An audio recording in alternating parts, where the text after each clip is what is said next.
Probability distributions are generally divided into three different types.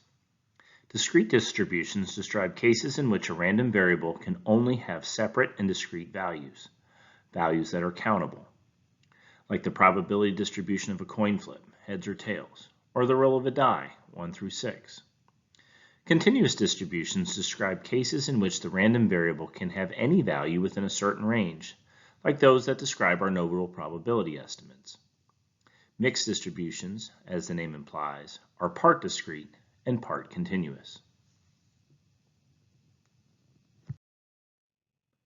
First, some rules. A valid probability distribution must be defined for all values that variable can take on. The probabilities must be greater than or equal to 0. They obviously cannot be negative. The sum of all the probabilities must be equal to 1. So if you think back to Module 1, these two requirements are the first two axioms of probability.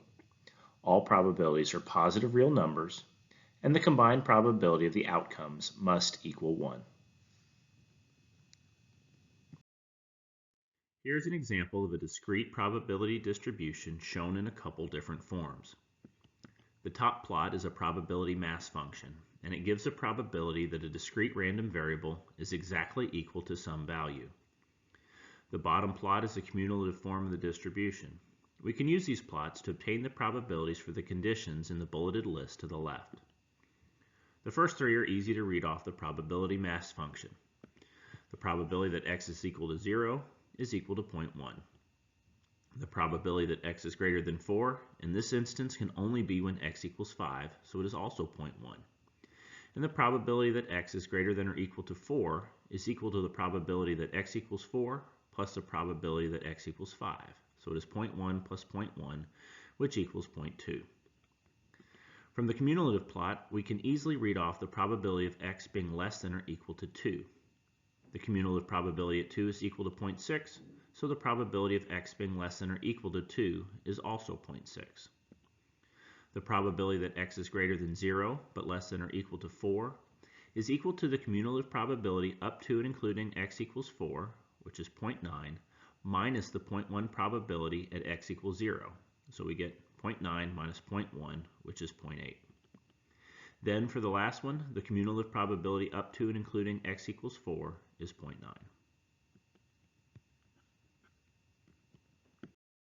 An example of a discrete probability distribution would be the number of gate failures. You cannot have 0.3 gate failures because a gate either fails or does not, so it must be a whole number. Discrete distributions are defined by x values that are countable. On to continuous distributions. The probability plot at the top is a probability density function, or PDF, and the area under the curve is equal to 1. The probability density function shows the relative frequency of the values that the probability distribution can take on. The cumulative distribution function, or CDF, at the bottom is the integral of the probability density function and gives the cumulative probability associated with a function. All CDFs start at a probability of 0 and end at a probability of 1. In this plot, the x that has a 0.5 probability of being exceeded is the median. What this means is there's a 50% chance that a value sampled from the distribution will be less than or equal to that value. The mode is the number that shows up most often and occurs at the highest peak of the PDF. The mean is the expected value, or the centroid, of the distribution.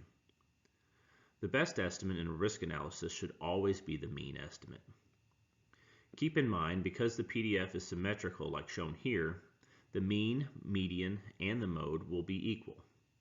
This is only because it is symmetrical. Later, there'll be another slide where I'll show a distribution for when these parameters are different, because the distribution is skewed to one side.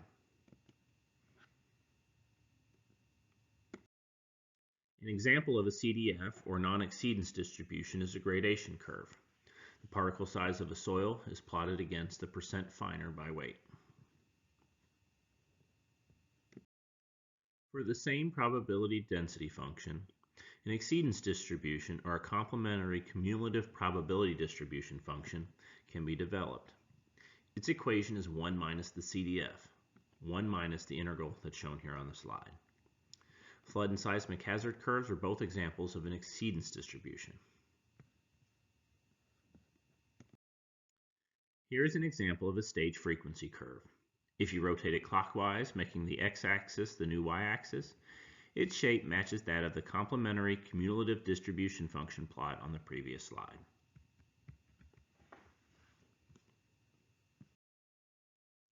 The big FN chart is very close to being a CCDF, but it is not. The reason it is not is because we are plotting the cumulative probability F of being greater than or equal to life loss N, not the probability of F being greater than N. Therefore, it is not a true CCDF.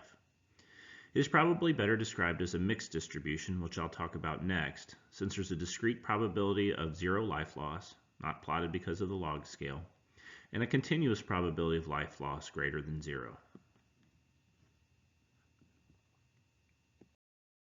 Here is an example of a mixed distribution. It is discrete for where x equals 0 and is continuous for where x is greater than 0. The plot at the bottom shows the complementary CDF for the probability distribution. Some examples of a mixed distribution would be snow water equivalent on a given day, the natural variability of the snow water equivalent, the flood frequency for an ephemeral stream, and debris plugging. The mean, as shown here, is the mean of the continuous part of the distribution, not the mean of the full mixed distribution. It is the mean when x is greater than 0.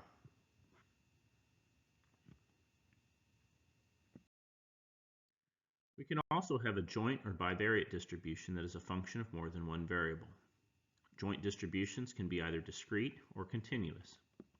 An example of such a distribution would be a system response for an earthquake failure mode, which would be a continuous function of PGA and pool. So for this figure shown here, is it a valid probability distribution? To be a valid probability distribution, the probabilities must be greater than or equal to 0, which they are, and the probabilities must all sum to be 1, which they do.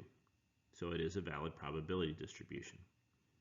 We can then use it to get the probability of x and y combinations at the bottom left.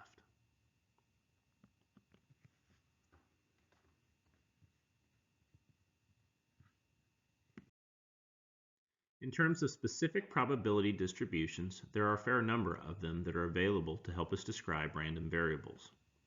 Some of the more common types that may be helpful during a risk assessment have been highlighted here: triangular, uniform, normal, log normal, PERT, and Weibull. Other distributions are available as well, such as the inverse Gaussian and beta general distributions, and they may be appropriate for specific applications. On the subsequent slides, the blue text gives the syntax for defining the distribution functions using the Excel add-on @risk. Once I have introduced some of the more common distributions and a couple other topics, we will get into the basics of using @risk.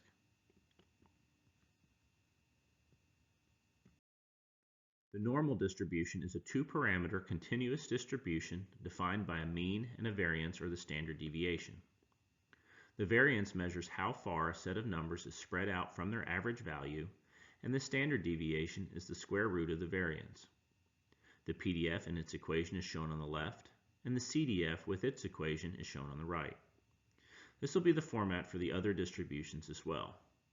I've also provided the equations for the mean, the standard deviation, and the coefficient of variation. In a normal distribution, the mean will be equal to the median and the mode, since a normal distribution is always symmetrical. Many things in nature and engineering are normally distributed, especially in geotechnical engineering, such as the coefficient of permeability, cohesion and phi angle, SBTs, and other things. Because the random variable can take on any value between negative infinity and infinity, we can say that this type of distribution is unbounded.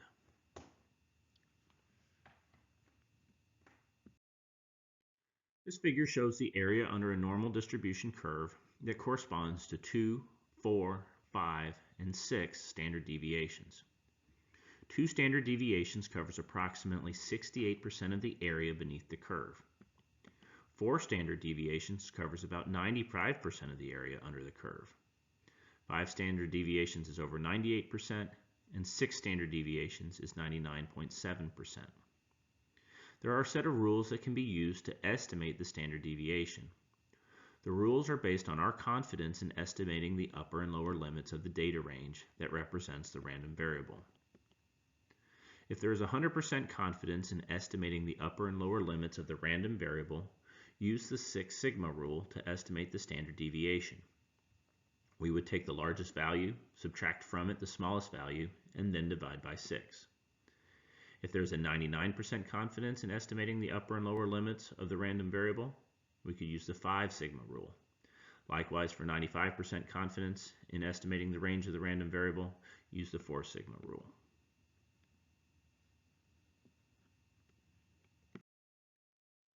The log normal distribution is a continuous distribution for a random variable whose logarithm is normally distributed. If random variable x is log normally distributed, then the natural log of x is normally distributed. The log normal distribution is valid for x greater than 0 and cannot be negative. Statisticians typically use the natural log, ln, and engineers sometimes use log base 10. For example, flood hazard always uses log base 10. The concepts are the same, but the math and the equations are a little bit different. It's very important to always document and keep track of which base is being used. The equations on this slide are shown for the natural log.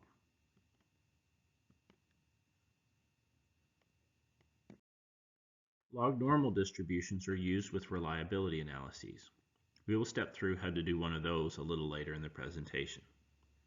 The PDF of a factor of safety can be represented by a log normal PDF. In the figure on the right, the hatched area under the curve and to the left of a factor of safety of 1 gives the probability that the factor of safety is less than 1. This is also known as the probability of unsatisfactory performance. When the log normal distribution is transformed to the normal distribution by taking the natural log of the factor of safety, it is noted that the ln of 1 is equal to 0. Thus, the probability of unsatisfactory performance is represented by the hatched area under the normal distribution curve that is left of 0, so anywhere that it is negative. The log normal distribution is favorable for factor of safety for several reasons.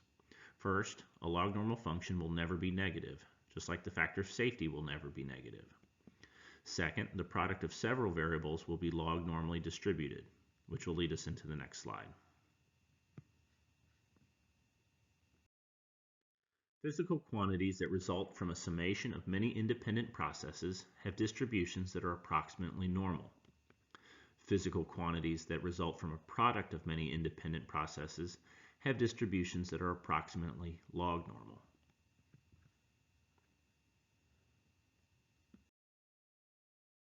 These next few distributions will be very helpful to use during team elicitations when estimating nodal probabilities. The first one we have here is the uniform distribution, which is a bound distribution defined by an upper bound and a lower bound. It describes a range of values where each value is equally probable. Said another way, the uniform distribution will uniformly sample between the specified upper and lower bounds. This is a good distribution to use when you have a good idea of the possible range, but are very uncertain about where within the range a value is most likely to fall. The mean of the distribution will simply be the average of the upper and lower bounds.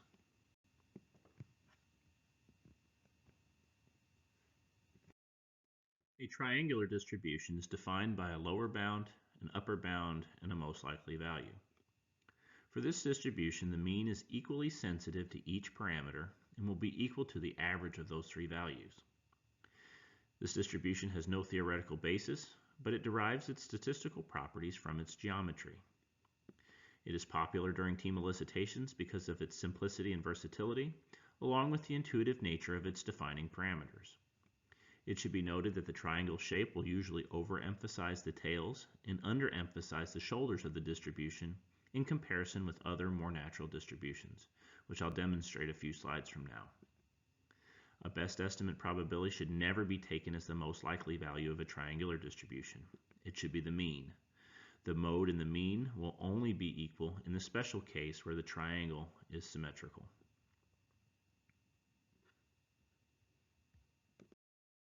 Similar to the triangular distribution, but with a more curved and natural shape, is the PERT distribution. The mean for the PERT distribution is 4 times more sensitive to the most likely value than to the minimum and maximum values. The PERT distribution came out of the need to describe the uncertainty in tasks during the development of the Polaris missile. The project had thousands of tasks, and estimates needed to be made that were intuitive, quick, and consistent in approach.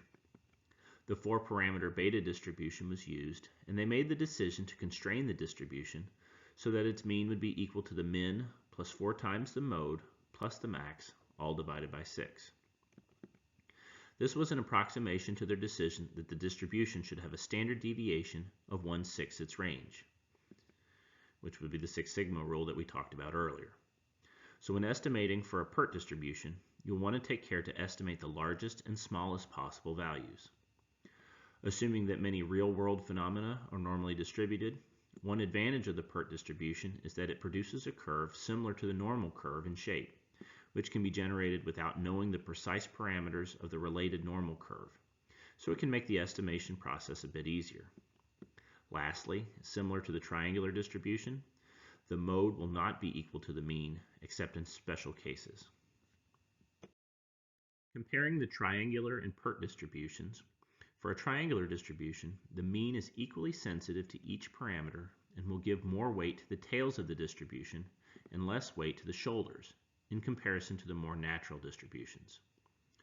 There is less potential for systematic bias problems for the PERT distribution because the distribution puts more emphasis on the most likely value and relies less on the minimum and maximum.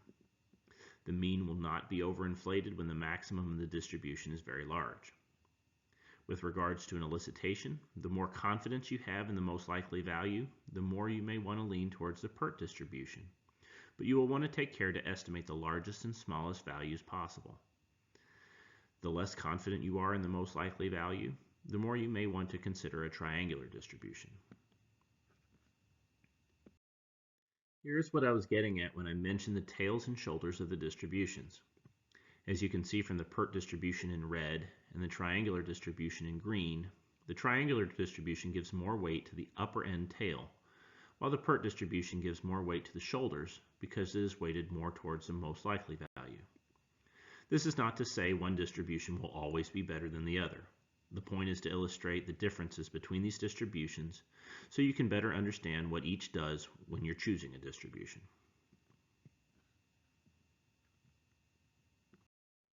Triangular and PERT distributions, along with the log normal distribution, can be skewed. When there is negative skew, the mode or most likely value will be greater than the mean, and when there is a positive skew, the mode will be less than the mean. When a distribution is symmetrical, the mode, median, and mean will all be equal. The mean is the centroid or center of mass of the distribution.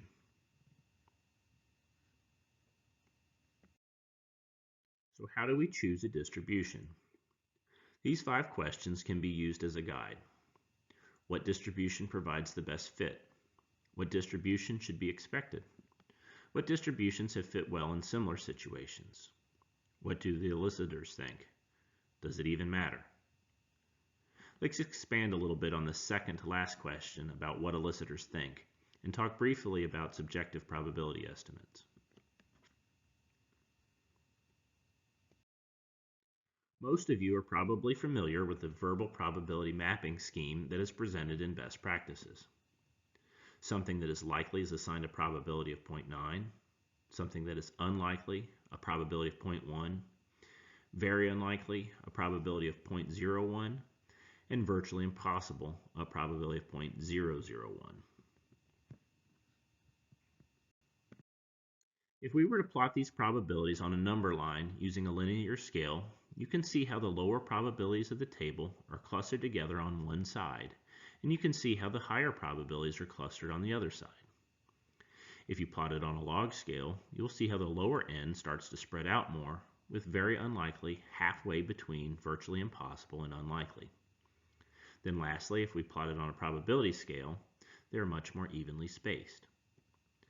How the elicitor pictures the scale can impact the distribution they should choose. Let's consider an example. The elicitor assumes a triangular distribution and estimates a lowest reasonable value of 0.001, or virtually impossible, a most likely value of 0.01, very unlikely, and a highest reasonable value of 0.1, unlikely.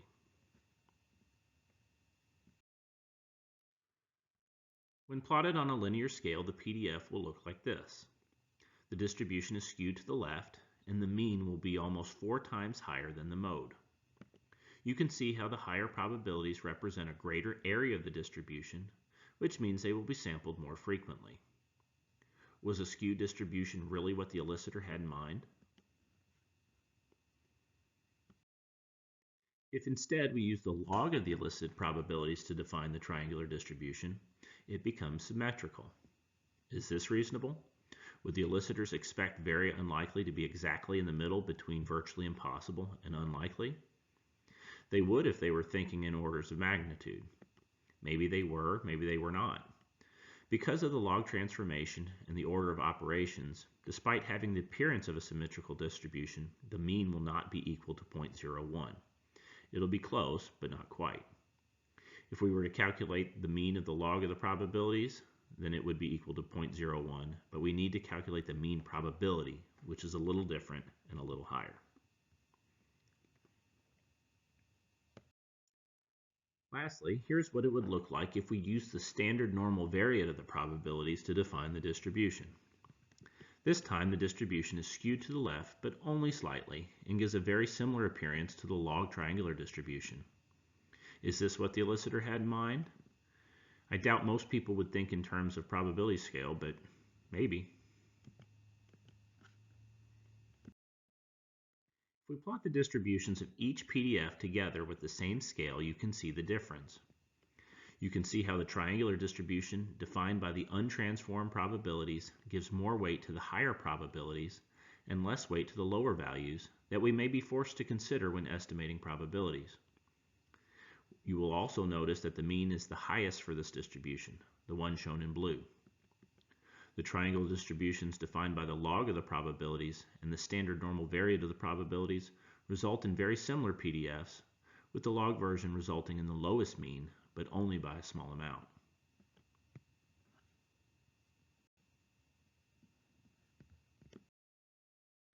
You will see the same thing when you plot the CDFs together. Remember, the most likely value was elicited to be 0.01. Using a triangular distribution, about 90% of the sampled values will be greater than the most likely value.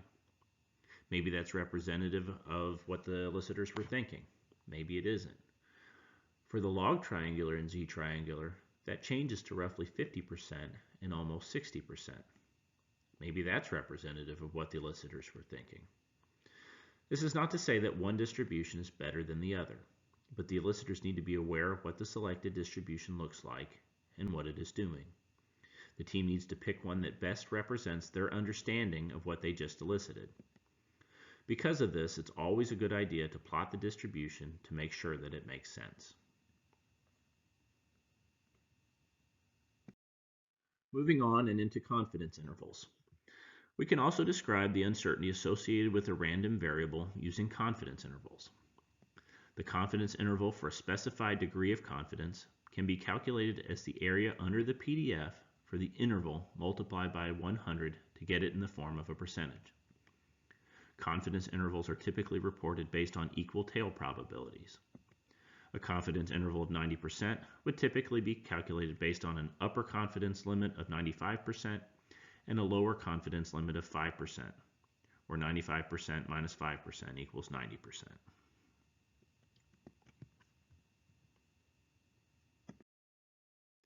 Here is an example of how we can use confidence intervals. We have the PDF and CDF for the phi angle of the soil, and we want to report our confidence that the phi angle is between 30 and 33 degrees. The area under the PDF curve between a phi of 30 degrees and a phi of 33 degrees comes out to be 82%. But instead of integrating it, it is much easier to get this percentage using the CDF. We can subtract the cumulative probability of having a phi of 33 degrees, 84%, from the cumulative probability of having a phi of 30 degrees, 2%, and get the same 82% confidence. One last slide on probability distributions. At-risk can also be used to find parameters for a selected distribution that results in specified percentile values. We will use this when trying to fit distributions to the stage frequency relationships because RFA, at least for now, does not give us a CDF for each stage, just percentiles of the entire curve. For the syntax, you specify the percentile as a decimal, argument 1 type, argument 2 type, etc., followed by the value that corresponds to the target percentile.